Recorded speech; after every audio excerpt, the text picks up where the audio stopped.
Hello, my name is Julian Taylor, and I'm a board librarian at the English Montreal School Board, and I'm also a co-chair of the Dean QSLiN PD subcommittee this year. I'd like to welcome all of you to our third and final QSLiN webinar of the 2024-2025 school year. This year, we have been exploring new ways to provide professional development to you, our colleagues, Quebec Library personnel across all of our schools in the public and, of course, in the private sector as well. This year, our theme has been joy, right? And today's session is going to be for personnel for all school libraries. Previously, we had had one that was dedicated to elementary. A second one was dedicated to secondary. Today, we'd like to be able to have everybody join in together and learn. Of course, the theme, of course, has been joy in the library, and today specifically, animating library spaces. Hopefully, the sharing of ideas and experiences will be helpful to everybody in all of our libraries. Please note that, like previous sessions, today's session will be recorded and will be made available later on the QSLiN YouTube channel. If you do not want to be in the recording, not a problem. Please just ensure that your microphone and your camera are off, and then it won't be a problem for us to make sure that you are not included in the recording. Before we begin, I would just like to take a few moments for a land acknowledgement. Many of us here today are participating from different areas across Quebec. Each, of course, has its own history. And I would like to acknowledge that today I'm speaking to you from Hampstead Elementary School, which is located on the traditional, ancestral, and unceded territory of the Kanakahaga, who were a founding nation, sorry, actually the founding nation of the Haudenosaunee Nation, Confederacy, which very often in our history books has been listed as the Iroquois Confederacy. We're grateful to live, learn, and work on the island of Tiohtià:ke, what in English we call Montreal, ou en français Montréal. This island has a long, rich history of occupation and stewardship by Indigenous peoples for millennia, and has long been a site of meeting and exchange for many First Nations peoples, and is currently home to many diverse groups of peoples, of Indigenous and others as well. And now, I would like to introduce Chelsea Baker, the board librarian for the Central Quebec School Board, who will lead a discussion on animating library spaces. So Chelsea, at this point, I hand it over to you. Thank you, Julian, and good morning and welcome everyone to the Animating Library Spaces panel discussion. I'm your moderator, Chelsea Baker, and I am the librarian consultant at the Central Quebec School Board in beautiful Quebec City. Before we meet our panelists, I want to say a few words about what you can expect from this session. So animation is defined as a state of being full of life or vigor. In our roles as school librarians and documentation technicians, we bring life to our spaces and we contribute to our students' growth, well-being, and academic success. Our three panelists will be sharing and discussing their experiences in promoting joy and engagement in library spaces through animation, collaboration, programming, and displays. Two faces will be familiar to you. Brandy Wiggins and Judith Munger participated in our session in March on storytelling in the high school library.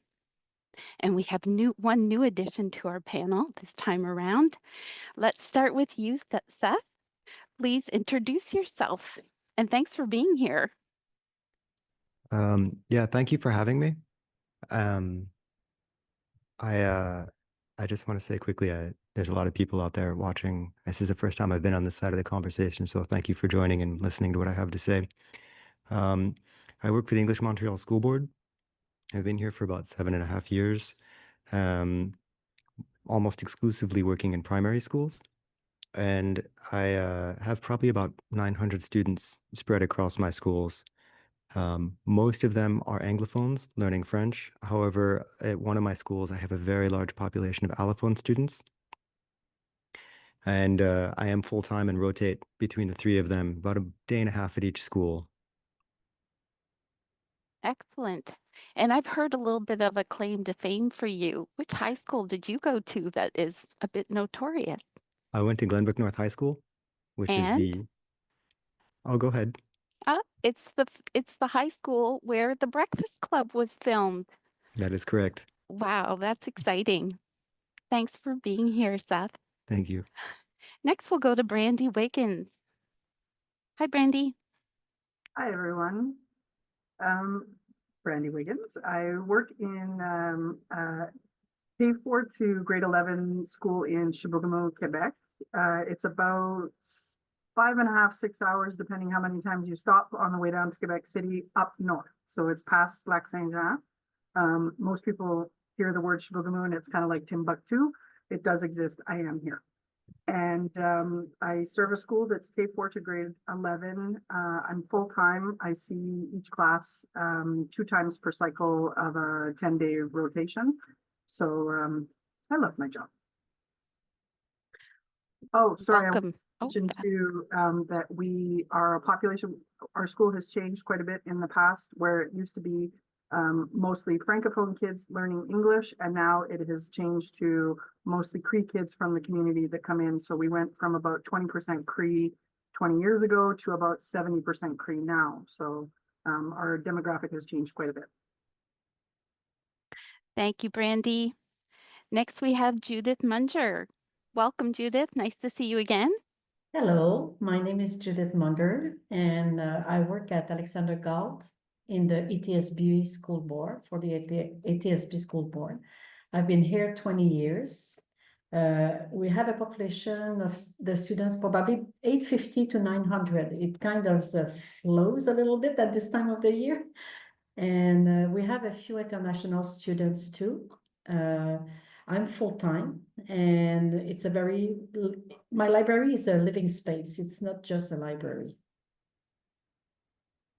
And our clientele is mostly Anglophones, yeah. Excellent.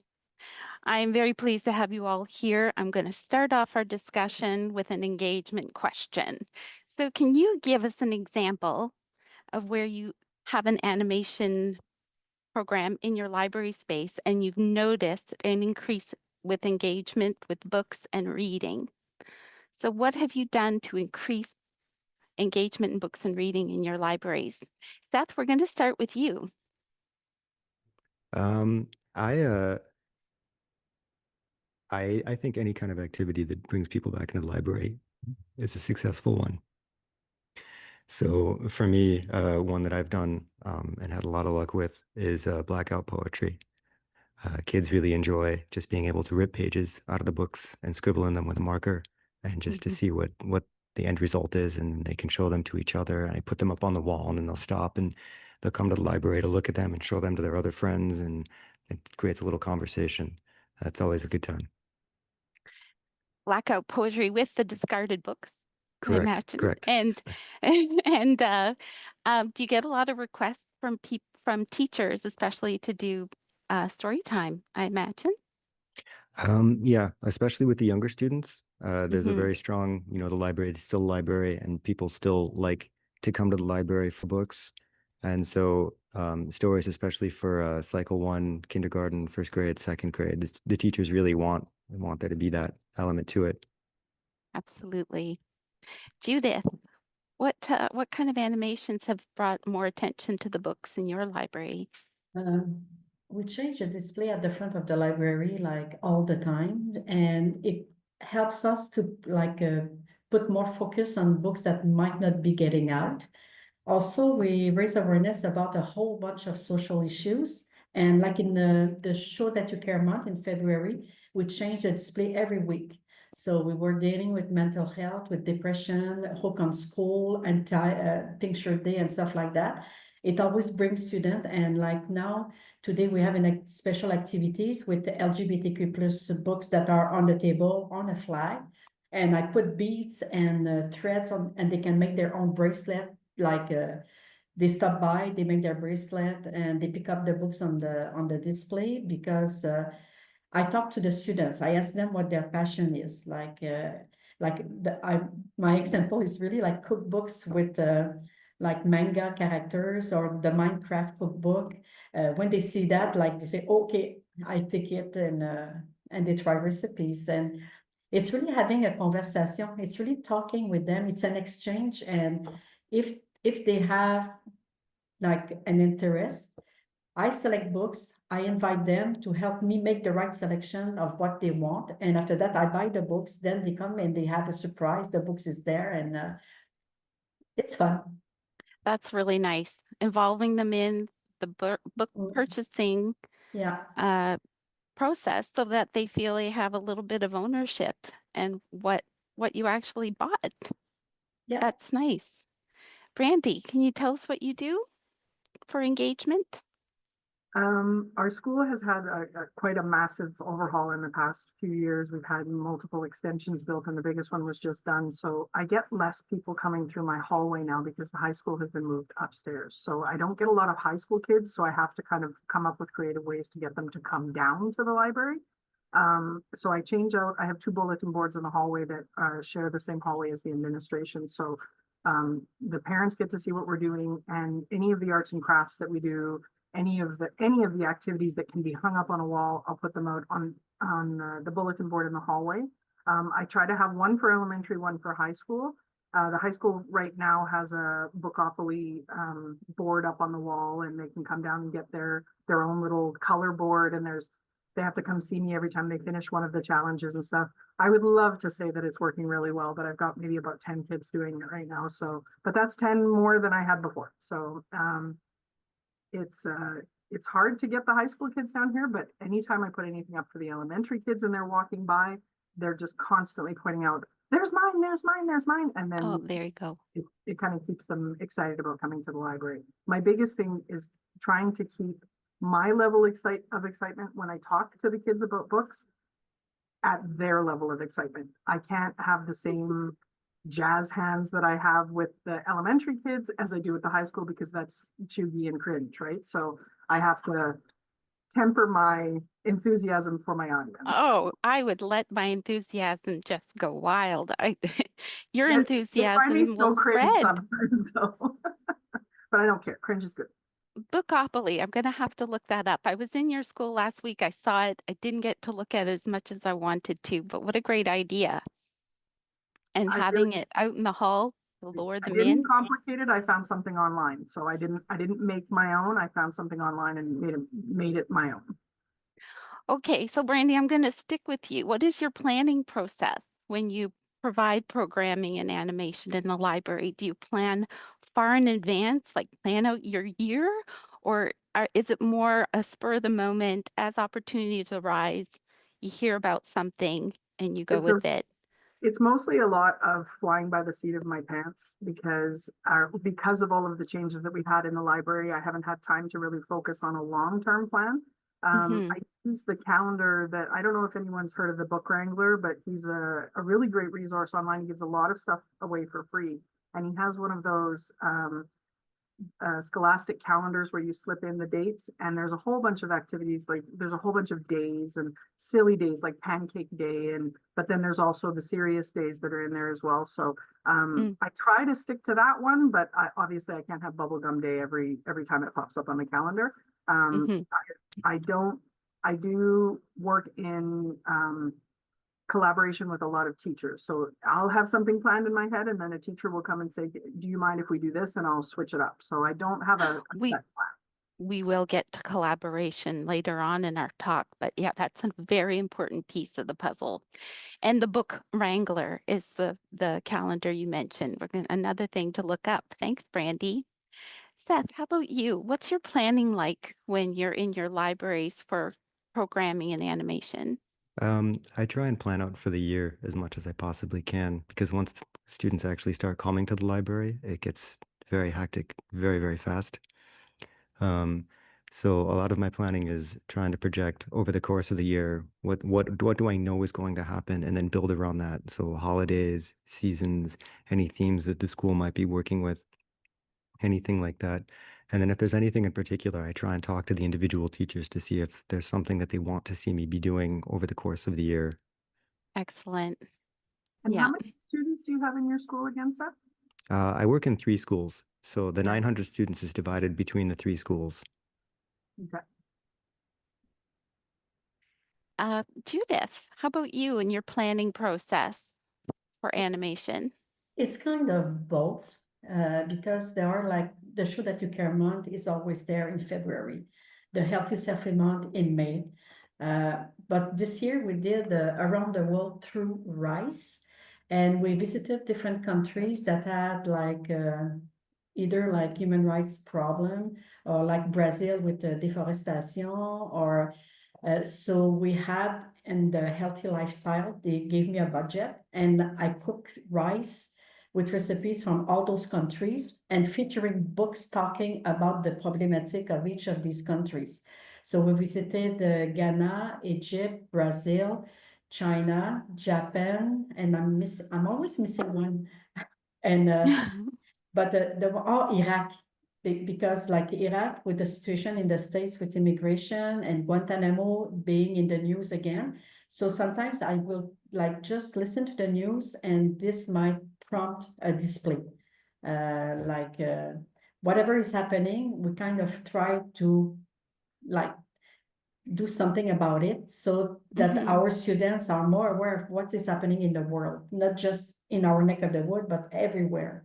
So this is why and we serve a lot of food because we have a bistro in the library, and every opportunity we have to connect food with anything, we do it, because teenagers are like the gouffre à bouffe, like they're so this is why there's always a lot of circulation too.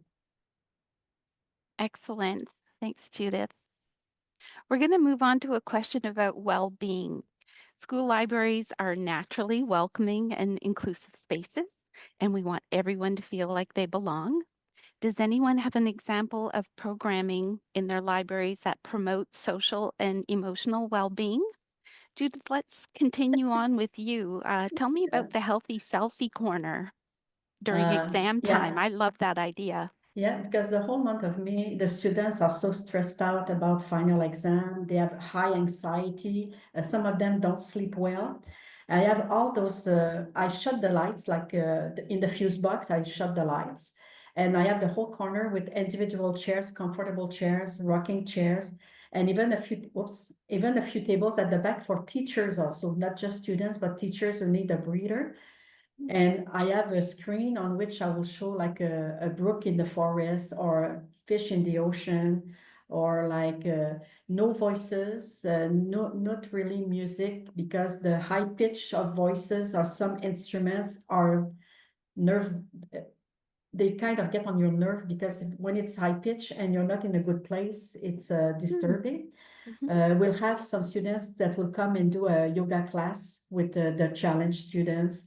And it's individual space, and if you need a nap, you take a nap, and that's fine. So and we just put a lot of books also on optical illusion. So because when you do those, you free your brain, you stop thinking, and then books on laughter, like the chicken soup for the chicken broth, that's good, chicken Chicken soup soup for the soul. for the And the soul, fun yeah. quotes. You mentioned fun quotes, and even joke books would be nice. Yeah, and we have Just that too.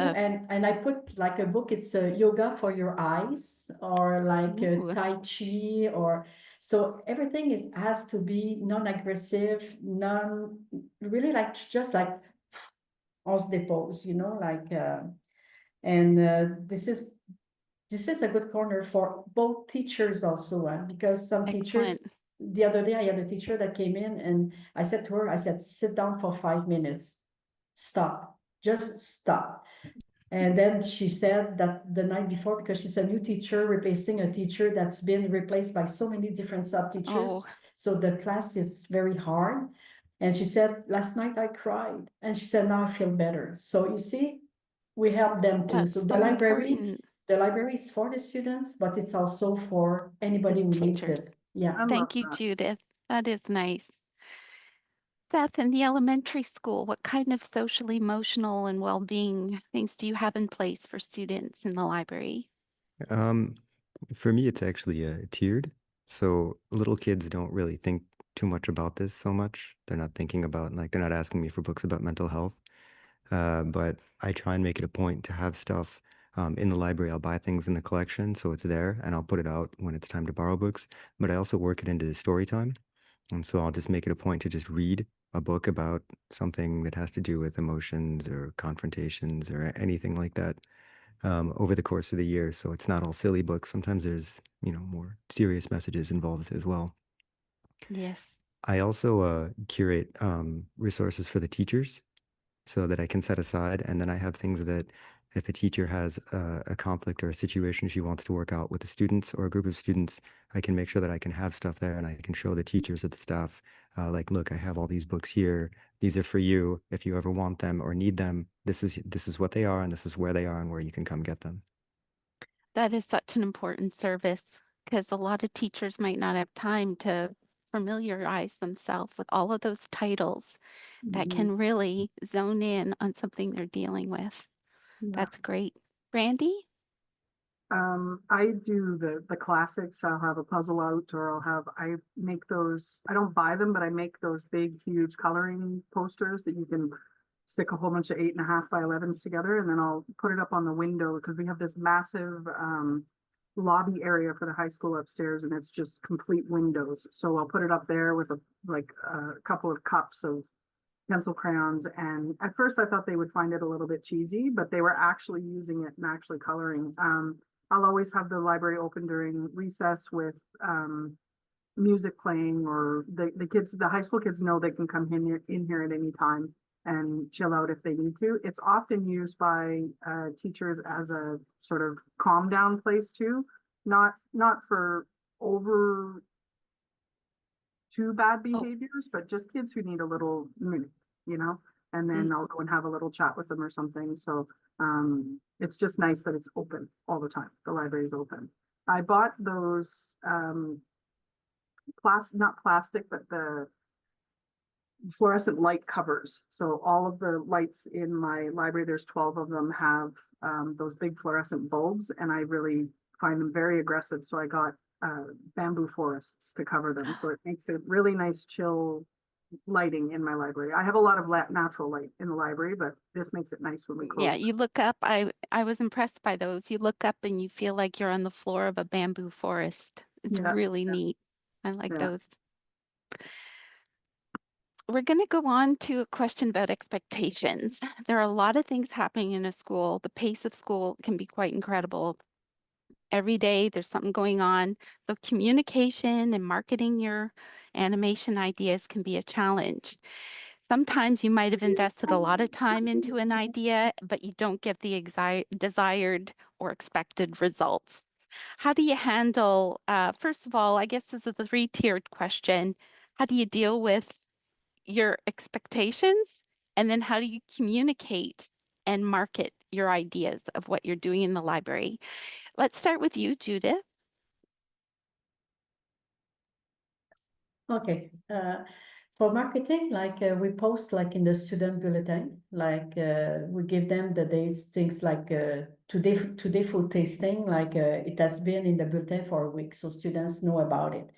But whatever we decide to do in the library, it's always going with very low expectations. So whatever happens, happens. And we have to remember that even if it's not a mass, a lot of people coming, the ones that are coming might be touched and it might change something for them. So it's never a waste of time. It's just like you go with the flow, and you welcome the ones who are there, and you do it with them, and it's another like opportunity to chat with them, to talk with them. Like last week, we have the Calax that came pour les agressions à caractère sexuel, and they had a table in the library while there was a scavenger hunt against vaping to win prizes. So like it was a whole thing, like a gaming, and we had kids like eating in the library, and so it's just like the number are not that important, because as long as someone is touched, that's a success That's what for we're me. after. Yeah, You do yeah. it for yourself and the students and not anyone else. Oh no, no. Yeah. Anyway, like I said always, like they have no clue what we're doing in the library. They think they know, but they don't. And so like our clientele is the student. And there's never a waste. It's Yeah, always, it's an you're talking about experience. the Yeah, administration there. They yeah, don't really, they just want you to keep on doing what you're doing because word of mouth, it must spread. You got to go to the yeah. library. Look what they're doing in the library. Mm. Brandy or Seth, do you want to add anything to that notion about setting expectations for yourself I and think with what you're doing? I think if you wait around for a pat on the back from administration to say like, hey, good job what you did in the library, it's not, you're going to wait for a long time. Everybody is overwhelmed. Everybody is busy and everybody has the same sort of education problems that we have. So I'm with Judith. I really just think if it works, it works. If it doesn't, it doesn't. And it's really not a big deal if you can get one kid in and I don't wait for the I do ask teachers for feedback, but I don't wait for, hey, great job, you know? Right. Seth? Hold on, there's an announcement here. Oh, okay. I'll add while the announcement finishes. Yeah, I think it's just having fun, allowing yourself to have fun, make mistakes, modify, and be flexible. Try something new when you need to. Yeah. Yeah. Is the announcement over, Seth? It's a big It's a busy announcement. school. Yes, That's yes. okay. Okay, it just finished. So what I have to say, yeah, I've definitely I've put time and effort into something that didn't work. I tried to make a Haunted Canada geography quiz, and that the kids were really interested in the like the ghosts and the bump things that go bump in the night aspect of it. But when it came time to actually do like the plotting it on a map, that's when it fell apart.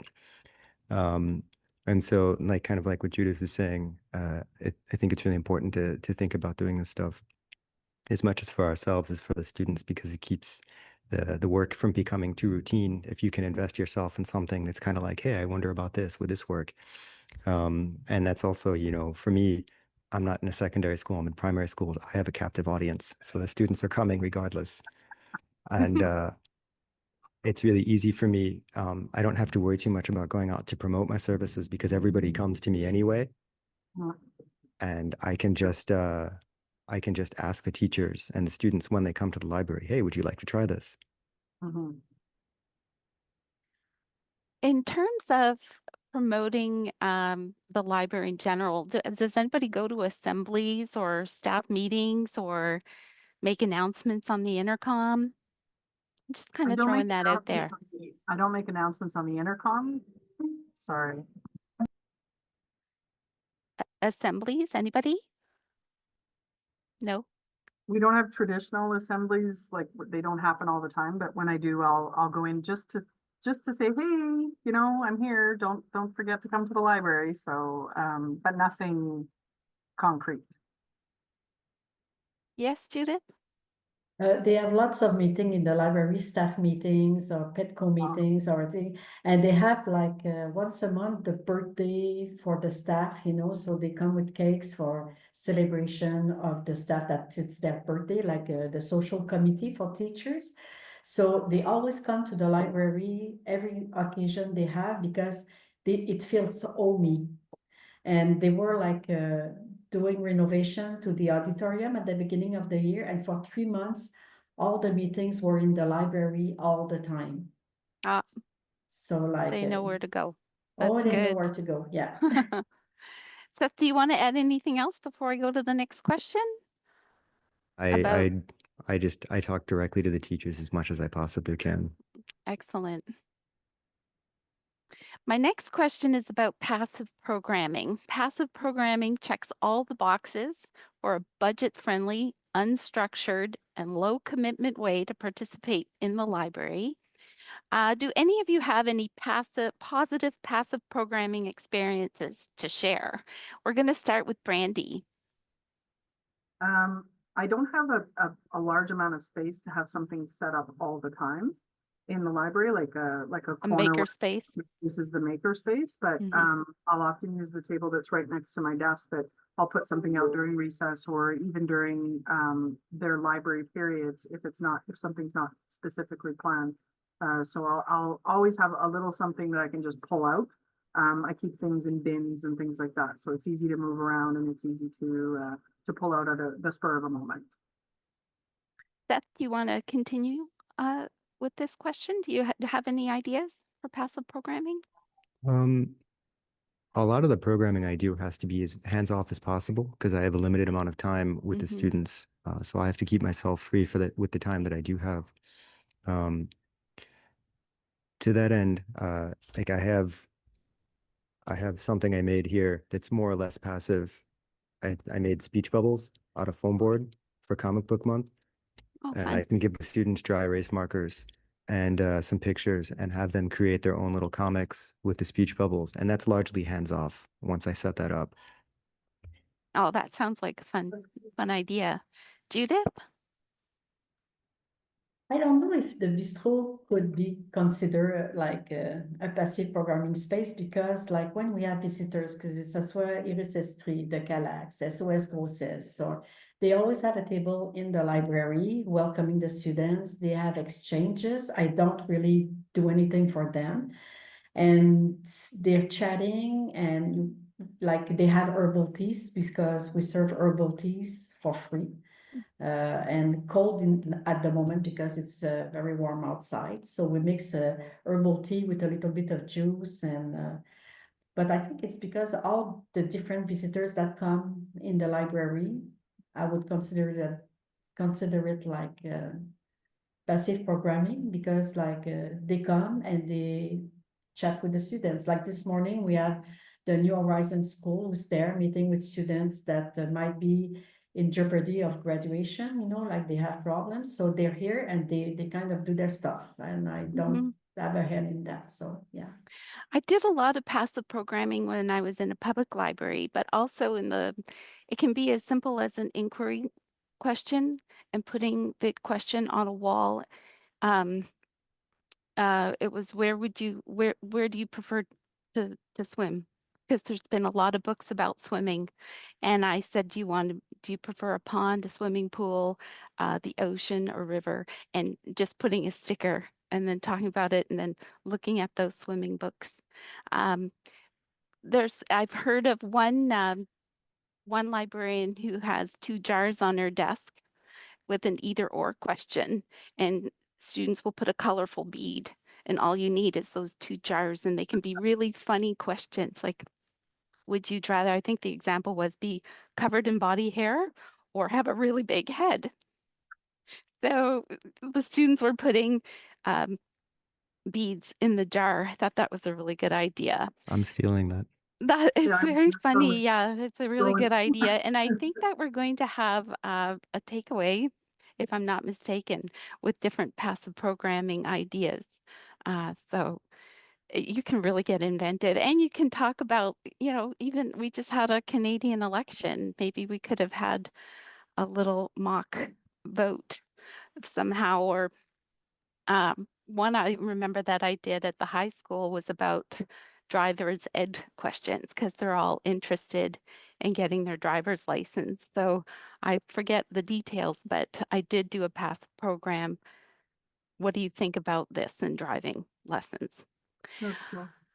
Next question is about collaboration, and school library technicians in Quebec have a unique perspective on our student reading and research habits.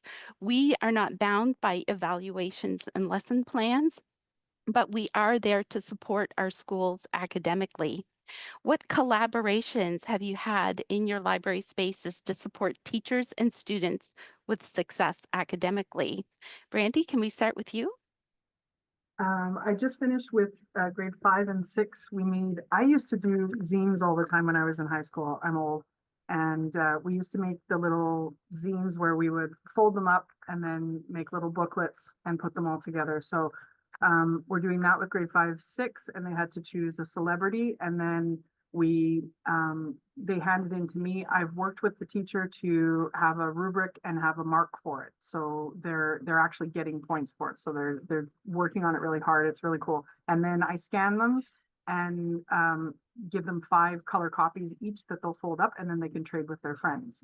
And some of them I've actually seen them trading. Some of them just left Oh, them hobbies, but some of them have actually been trading with them. And then with the Sec 2 ELA class, they were doing poetry. So we did a little bit more of a fancy book with a cover, and then they had to put all of their poetry inside of the books.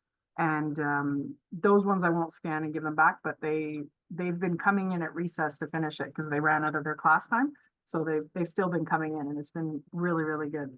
If anyone has a plug on where I can get free magazines without having to visit all the dentist offices in Quebec, that would be great. People don't have magazines anymore, they're so very rare. yeah, I have a lot of luck with HEMA Quebec waiting rooms. yeah, you had mentioned that. They Yeah, they give me magazines, but no, it's true. Very yeah. fun idea. And working with the ELA teacher, that's really nice. And an art teacher? No, the art teacher curious about this? Nope, it's No, more she's doing ELA. other things, but I Yeah. was the art teacher for a couple of years, so I've commandeered it. Judith, how about you with collaboration and academic success of your students? Uh, I have a lot of examples, but I have two that really they were more important. Like when there was the tsunami in Japan, and there was the big scare with the nuclear plant. So we did a display on that and talking about nuclear energy, and we had a map and with showing where the countries they had how many power plants and everything. So everybody would stop at the table and we would talk about it and I had on the TV like a website with the facts about like what were the real risk of on the fauna and the flora with the radiation from the nuclear plant. And also with the art teacher at one point for the 100th anniversary of the Canadian Montréal, they made a whole bunch of little Stanley Cups. And then we put posters and we had also like information and pamphlet. And we had two guest speakers that came. One was a retired goaler from the NHL, and one was a guy who was selling, those card memorabilia. And he had a few Jean Béliveau signed card that he used as a draw. So it brought a lot of people in the Wow. library. Yeah, Oh, that's great. yeah. Seth, do you want to add? Yeah, so I talk to the teachers a lot, and one of the things that I do often with the kids in cycles 2 and 3 are book talks. So I take a lot of stuff out to show students things that we have in the library that maybe they wouldn't necessarily think about otherwise. So recently there was something in the news about there potentially being a tornado in Quebec, and the kids were talking about it, which means that they had picked up on it probably from some overhearing their parents and whatnot. So I pulled out books about meteorology and weather, and they were interested. Mm. I know with the Cycle 3 students, I stepped in for some of the teachers to do CCQ talks on things like digital literacy and being a good netizen, things like that. So yeah, there's definitely opportunity there to collaborate with the teachers and And Yeah. they appreciate it when we offer, right? Mhm. I think so. yeah. I Yeah. hope you all feel appreciated in your schools. We're going to go on. I'm looking at the time. We have about 10 minutes. I want to look at the reporting process. So we're heading into the final month of school. How do you summarize and reflect on the year that had passed? What kind of data do you share about your programming and activities in the library with your administrators? Judith, let's start with you. You already mentioned that administrators are a bit hands-off in your school. They really have no clue. So I do a report every year, like in point of form, because we always have new things happening. Because the library for me, it's like a small enterprise. The same as when you go in a store, you don't want to see always the same display when you come every time you go. And the library has to be like that. It has to change, it has to move so that you don't feel like it's always the same thing. But admin never come to the library except when they have meetings, but and they don't really pay attention to anything. Uh, it's I have more recognition in the community and from parents, from students than the admin. And like I always have like the community that helped me to pay for all my projects because everything I do is never in the school budget. So I have like somebody who gives me money for tea, a student like had a neighbor that that has a beehive. She brought me a big jar of honey for my tea station. Wow. So the community recognize what we do, but a few teachers but not the onion. But they appreciate what I do because they hear Absolutely. about it, but they don't know. And they want you to keep on doing what you're doing. Yeah. Yeah. Seth, how about you? Do you write a report? No, my experience is very similar to Judith's, where the administration basically points me at the library and says, go start librarianing. And so I do like postmortems for myself, and I kind of, maybe I'll talk to some of the teachers or students and say, like, how did that work? And then I'll try and take note of things that did work or didn't work so that I can refine my processes for the next year. But other than that, there's nothing for the actual administration.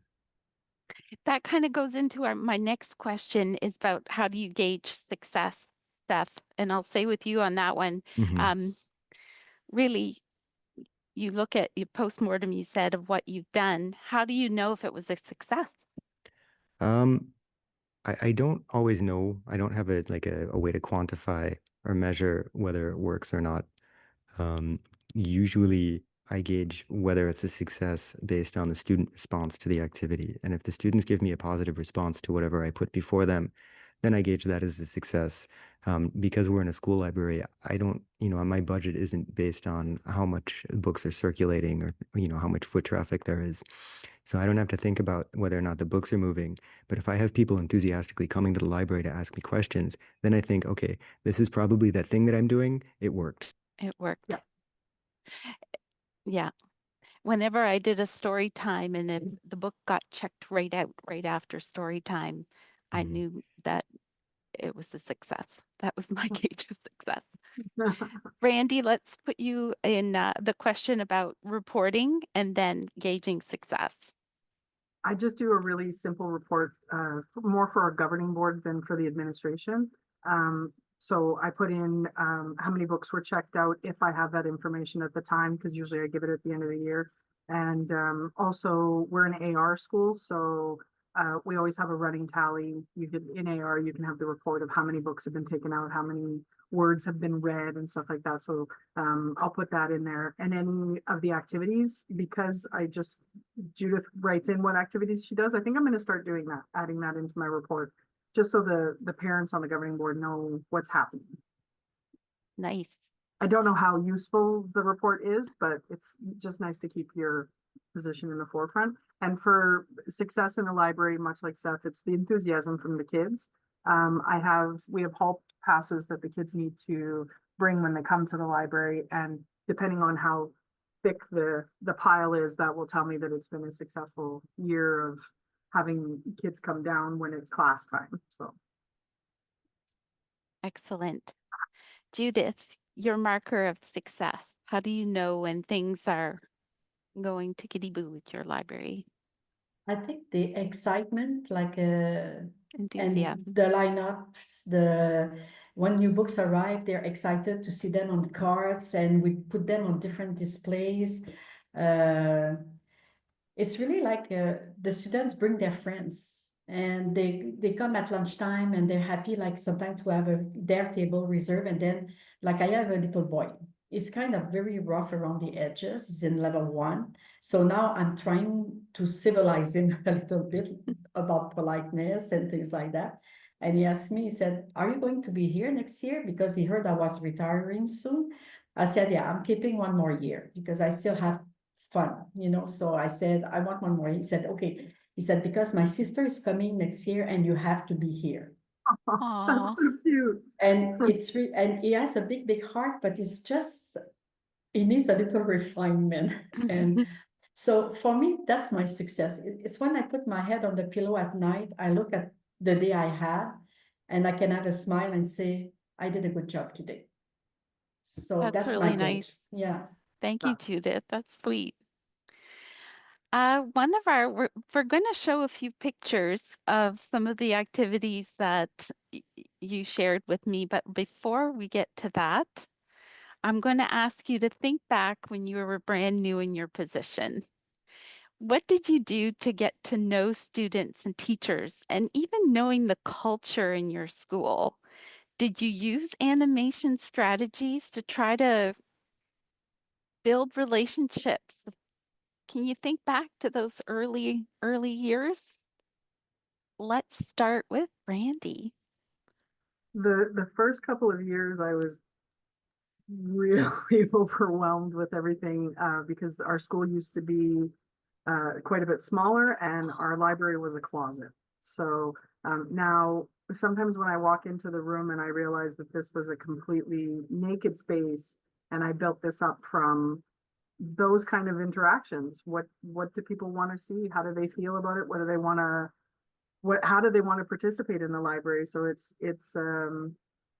just came over time. And I think because I was already in the school teaching French, moving down, I knew a lot of the kids, but I always make an effort to learn all of the kids' names in the whole entire school, which there's only, 200 some kids. So it's not a big task, but them knowing their names is a huge thing for me. Thank you, Brandy. Judith, how about you? Think back to your early days. Okay, when I started, I was coming from the music, I was working at the Offord Art Center. I was the registrar there.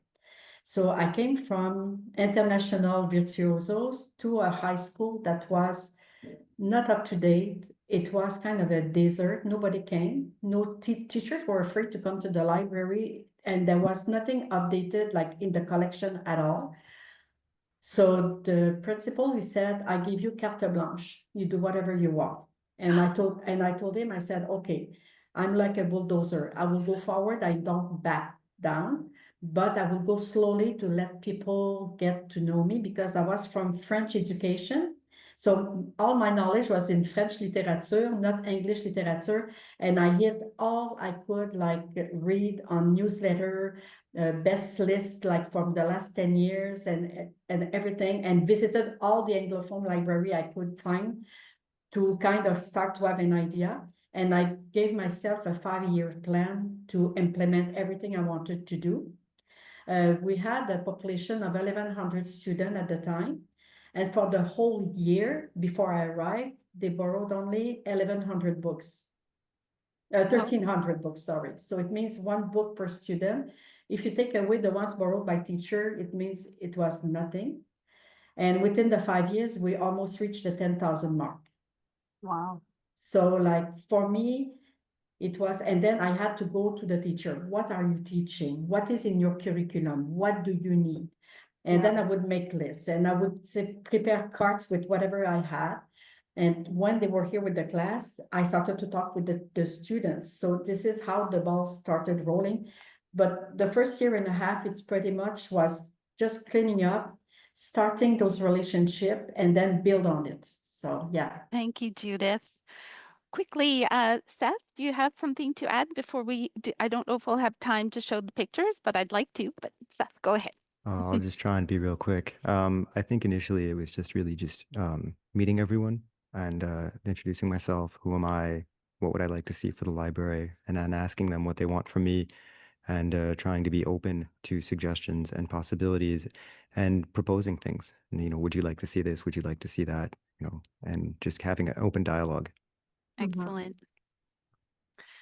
Okay, so the photo sharing are actually some examples of what you've already mentioned in our discussion.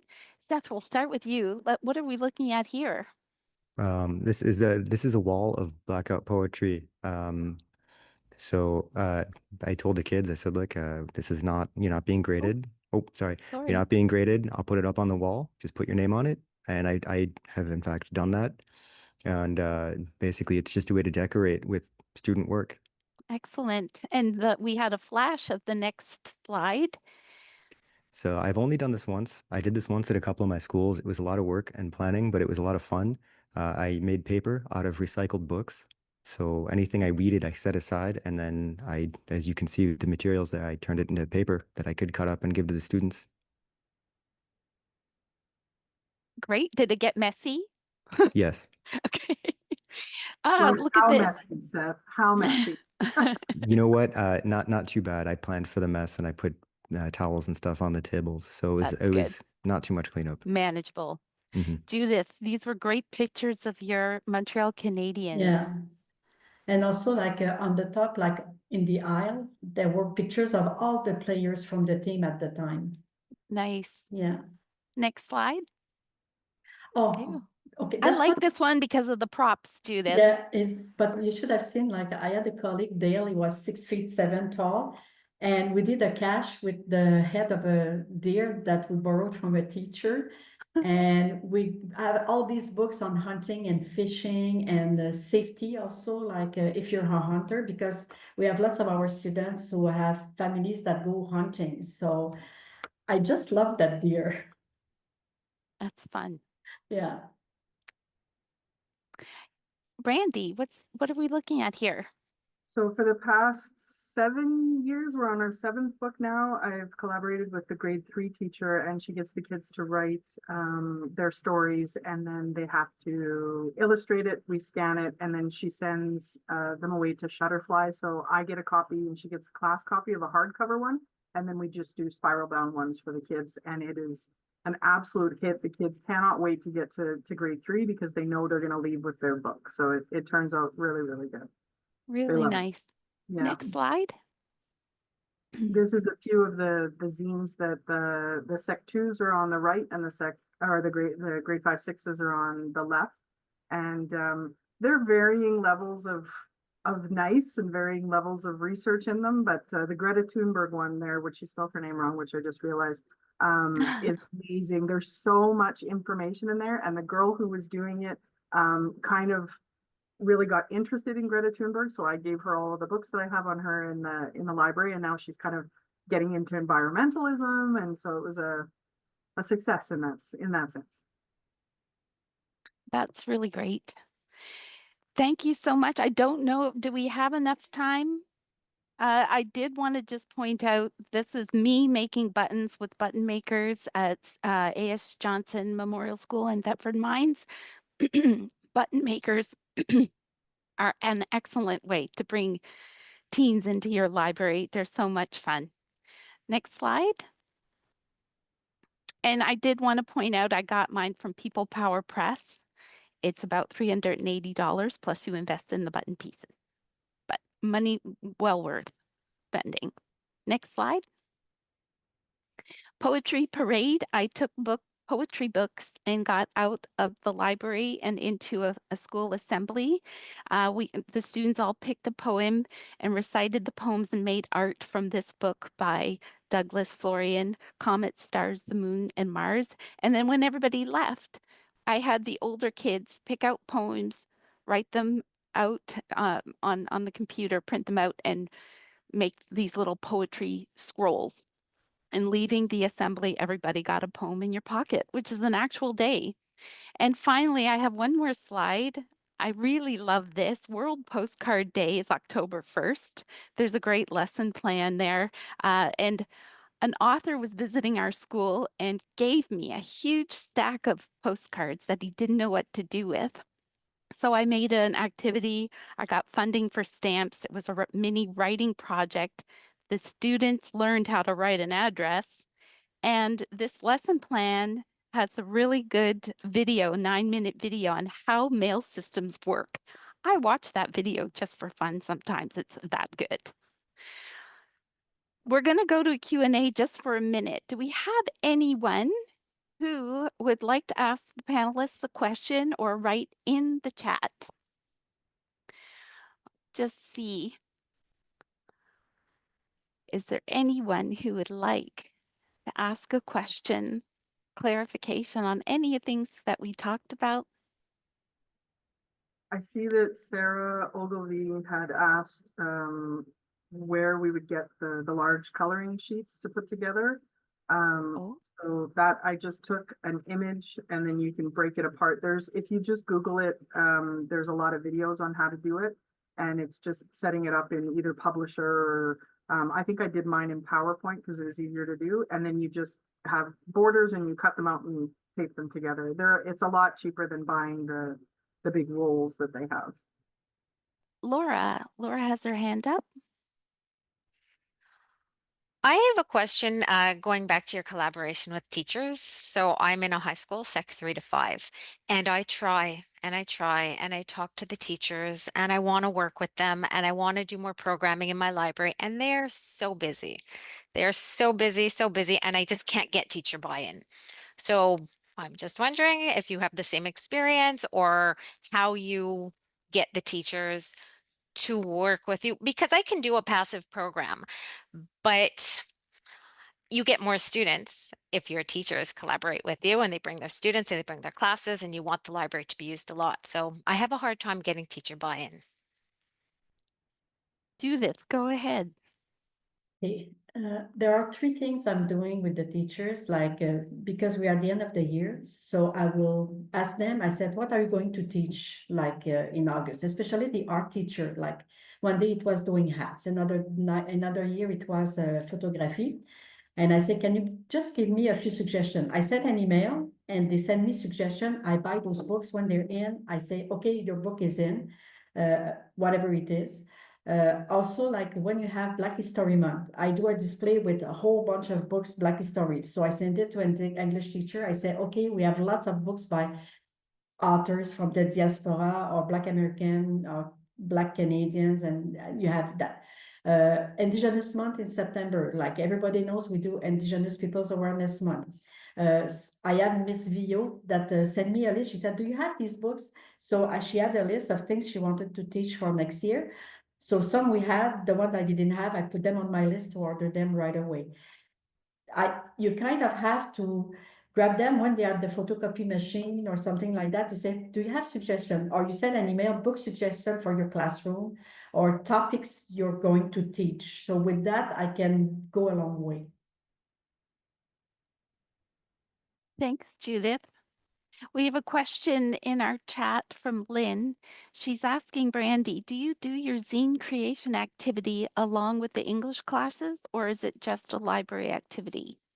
So because I'm lucky enough to have the library open full time, I know that's not the case for everybody. I have open periods that are dedicated just to the ELA classes in high school. So that doesn't mean that I always have a class coming down, but if the teacher wants to send them, then they can. So oftentimes it'll coincide with in my schedule, but I'm lucky enough that a lot of the other teachers, the elementary teachers, really don't mind moving their library period around if I need to have it line up with the teachers, because it doesn't happen for the whole entire year. It just happens for, 3 or 4 classes. So they'll usually just move it around for me.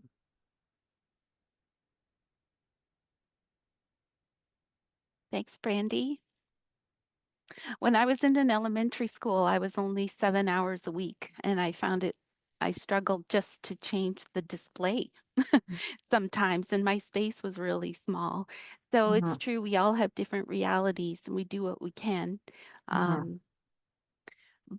having a creative license to do what you want is really nice. Even if I was only 7 hours, I did my best to try to make it engaging for teachers and students Yeah. alike. And I would really prefer, like, I've heard both Seth and Judith say that that the admin doesn't know what they're doing, and they're given carte blanche, and it's like, even if they don't know what, I would much prefer to have that than have somebody, because I did have an admin a few years ago that was micromanaging everything, and that was just awful, knowing too much and trying to control what I was doing in here. So I would prefer the other, Well, I really want to thank all three of you for being a part of this panel. I loved hearing all about your work, and just continue what you're doing. It's really amazing. Hats off to all three of you, and thanks for taking part. We are going, any last words? Because we are handing it over soon to Sarah De Silva Marquez, who is going to talk to us about something else entirely. Thank you, Sarah. Take it away. Prizes giveaway, what you've all been waiting for. I kid. Okay, so we have 4 books we're giving away today. And unfortunately, I don't have a bingo ball cage, so we have to use a number generator. I apologize in advance if I mess up your name. So let's get started. The first book that's being given away is my PowerPoint being cooperative. There we go. Is Schoenberg, the Man Who Built the Library by Carol Boston Weatherford and Erica Vasquez. So the winner of this book is part of the CQSB, and their name is Julia Grenier. The next book is How to Change Everything, The Young Human's Guide to Protecting the Planet and Each Other by Naomi Klein and Rebecca Steffoff. That goes to an attendee from the SWLSB, Annabelle Ribeiro. Next up is The Girl Who Married a Skull and Other African Stories. This is an anthology with various authors. It is going to an attendee from the EMSB, Charlie Hook. And last but not least, Flying Lessons and Other Stories. It's a short story collection edited by Ellen O with the partnership of We Need Diverse Books. It goes to attendee from QAIS, Alyssa Sukoduliski. So the final three books, they were brought to you by Aaron from WQSB. So these are the prizes. Woo! Next up, I'm going to be talking about our takeaways. So that QR code will take you straight to our session page where you can find info about the presenters and their bios, but also the takeaways. So you'd go to QSLiN.learnquebec.ca and go to QSLiN PD 2425. And you'll also find on that page takeaways from sessions 1 and 2. So if you missed them before, now's your chance to get them now. And those ones, you have storytime resources and dialogic reading, favorite titles for high school students, and The Teenage Brain of Stage of Being by Aaron Miller. And even more resources, check them out. So today's takeaways, we're going to go over those.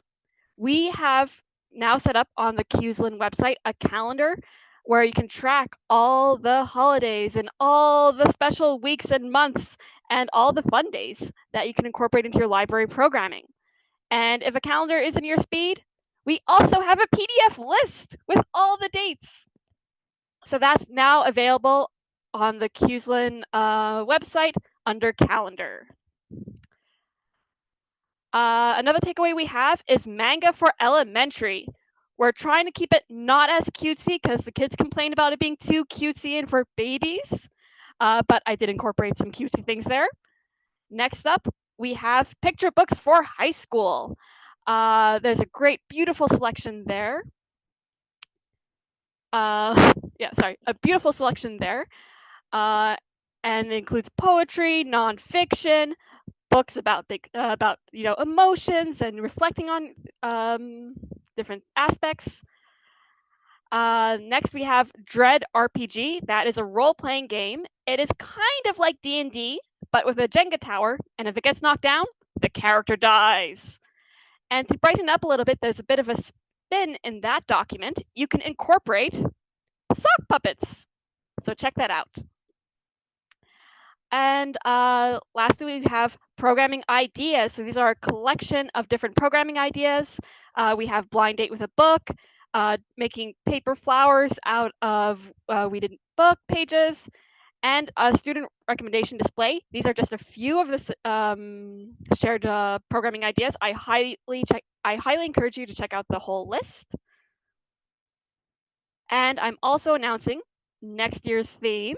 Drum roll, please, on your desks. I'm going to assume them because I can't hear you. Meeting the moments. And this theme was not generated by AI. It is basically exploring what the newest thing coming to libraries in our schools. Should be fun. So lastly, I'd like to thank everyone who has involved. First off, Learn Quebec for helping us with this, bringing this symposium to life, and especially Leanne Di Fulvio and the rest of the team. And we look forward to working with them to bring you even more PD next year. I'd like to thank the Dean QSLiN group for putting this all together. It's not just people who are on the Zoom who are presenting, but also people who are running around the background making sure everything is working properly. I'd also like to thank the panelists who came in today and shared their amazing experiences, ideas, and advice. And lastly, I'd like to thank all of you for attending this new format and being flexible and going with the flow and being open. And for those of you who are watching later on YouTube, thank you for showing up and watching the YouTube video recordings. We are very thankful for that. And just a reminder to fill out that feedback form that's going to be sent out. And I believe that is all for the closing. Have a lovely day.